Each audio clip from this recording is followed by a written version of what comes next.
जरा कल्पना कीजिए, एक ऐसा व्यक्ति जो मुर्दों को जिंदा कर दे, आसमान को हुक्म दे और बारिश बरसने लगे, जमीन से कहे तो खजाने निकल आए, लोग उसे खुदा मान लें। लेकिन नबी करीम ने फरमाया, यह कयामत से पहले आने वाला सबसे बड़ा फितना होगा। अगर आप उस वक्त जिंदा हुए, क्या आप दज्जाल को पहचान पाएंगे? इस वीडियो में हम जानेंगे दज्जाल कौन होगा, उसकी असली पहचान क्या है और कौन लोग उसके धोखे में आ जाएंगे। दुनिया की शुरुआत से लेकर आज तक अल्लाह ताला ने इंसान को बहुत सी आजमाइशों से गुजारा है, कभी माल से, कभी औलाद से, कभी ताकत से और कभी डर से। लेकिन नबी करीम ने बताया कि कयामत से पहले जो सबसे बड़ी आजमाइश आएगी वह दज्जाल का फितना होगा। ये फितना इतना बड़ा होगा कि हजरत आदम से लेकर कयामत तक इससे बड़ा कोई फितना नहीं आया और ना आएगा। दज्जाल एक इंसान होगा, लेकिन वह अल्लाह का सबसे बड़ा दुश्मन होगा। उसकी शक्ल ही उसके झूठ की गवाही देगी। उसकी एक आंख कानी होगी जो अंगूर के दाने की तरह उभरी हुई होगी। उसकी पेशानी पर साफ शब्दों में लिखा होगा काफिर, मगर यह लिखा हुआ सिर्फ सच्चे ईमान वाले लोग ही पढ़ सकेंगे, चाहे वे पढ़ना लिखना न जानते हों। शुरुआत में दज्जाल खुद को एक नेक और सुधारक इंसान के रूप में पेश करेगा। वह लोगों से अच्छाई की बातें करेगा, इंसाफ का नारा लगाएगा और मजलूमों का हामी बनेगा। धीरे धीरे लोग उसकी बातों से प्रभावित होने लगेंगे। कुछ समय बाद वह नबूवत का दावा करेगा और कहेगा कि वह अल्लाह की तरफ से भेजा गया है। जब लोग इस दावे को भी मानने लगेंगे, तब वह इससे भी आगे बढ़ जाएगा और खुदा होने का झूठा दावा कर देगा। उस समय दुनिया के ज्यादातर लोग इल्म से दूर हो चुके होंगे। दीन सिर्फ नाम का रह जाएगा और दिलों में दुनिया की मोहब्बत भर चुकी होगी।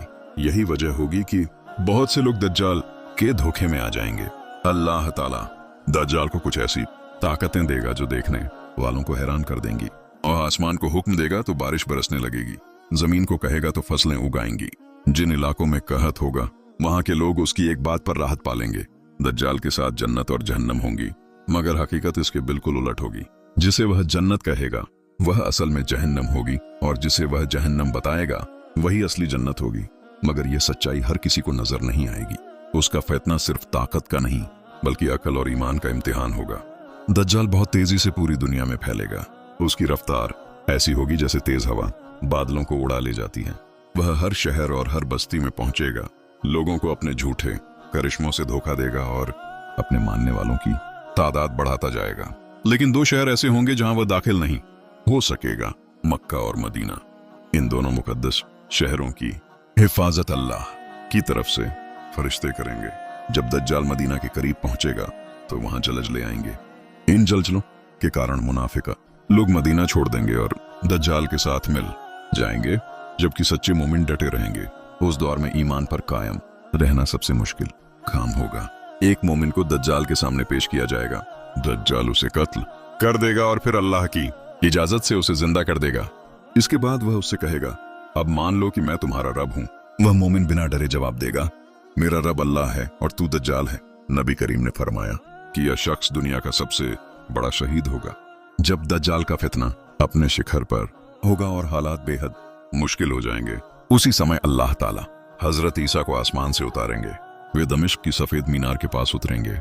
उनके साथ फरिश्ते होंगे और उनके चेहरे से नूर झलक रहा होगा। हजरत ईसा दज्जाल का पीछा करेंगे। जैसे ही दज्जाल उन्हें देखेगा वह डर के मारे पिघलने लगेगा, जैसे नमक पानी में घुल जाता है। आखिरकार लुद्द के मकाम पर हजरत ईसा उसे कत्ल कर देंगे।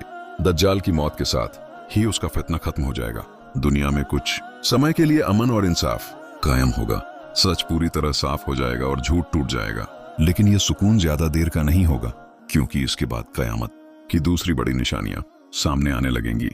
अगर आज की यह कहानी आपके दिल को छू गई हो तो गोल्डन वर्ल्ड स्टूडियो को सब्सक्राइब करें, वीडियो को लाइक और शेयर करें।